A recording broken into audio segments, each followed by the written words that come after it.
process made her feel overly defensive. And I'm not just taking men's heads, only the enemies of Dark Plains, my brother's men. Ah, yes, Lorcan, the butcher of Garvanile. Seems to me, if you simply took his head, your war would be over. Annwyl gritted her teeth, and it wasn't from the pain of her wound. Do you think that I've not thought of that? Do you think that if I could get close enough to the little tow rag that I would not kill him if I had the chance? The dragon didn't answer, and her rage snapped right into place. Well, do you? The dragon blinked at her sudden outburst. Do you always get this angry at the mention of your brother? No, she barked. Then, yes, Annwyl sighed. Sometimes. The dragon chuckled, and she fought the urge to start screaming, and to keep screaming. His laughter wasn't an unpleasant sound, but chatting up a dragon? Well, perhaps she was finally going mad. The dragon slowly moved from behind her and brought more of his enormous body into the room. He settled to her right, but she could only see half of him without turning her head. The rest remained outside the alcove. She wondered what he looked like in his entirety. Why exactly am I not dead? She nodded. You would be, if I hadn't found you. And why did you save me? I don't know. You fascinate me. Annwyl frowned. What? Compared to a dragon, she was nothing, just human. Your bravery, it fascinates me. When you saw me, you didn't try to run like those men. You stood your ground. I was already dying. What was the point? It doesn't matter. The dragon fear affects young and old, the dying and the strong. You should have run for your life or dropped to your knees begging for mercy. I dropped to my knees for no man, she snapped before thinking. He laughed outright, a low, pleasant sound, like his speaking voice.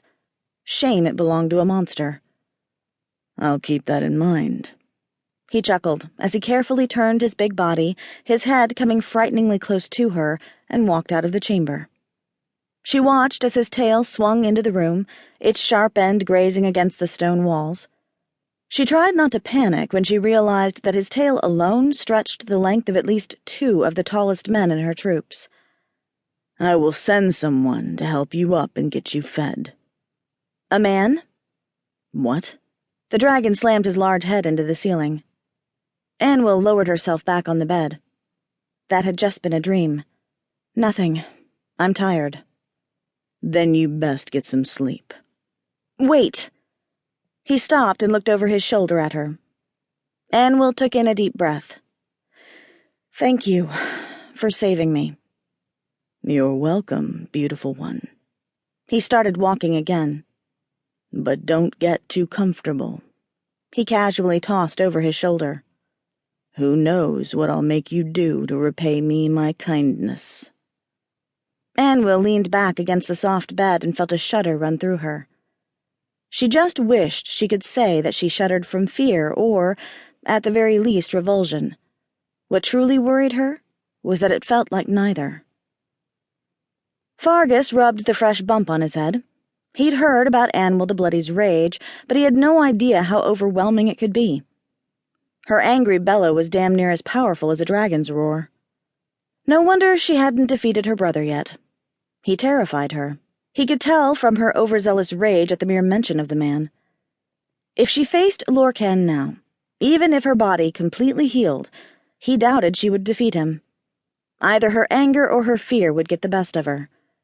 And for some inexplicable reason, that thought worried the hell out of him. When did he start caring about humans? Unlike some of his kin, he didn't hate humans, yet he didn't live among them either. So his original plans for the human girl were to simply heal her wounds, then dump her near a human village. He didn't like complications. He didn't like anyone around him. He liked peace. He liked quiet. And not much else. But the mere thought of just leaving her somewhere sickened him. He could already tell this was going to get complicated. And he hated complications.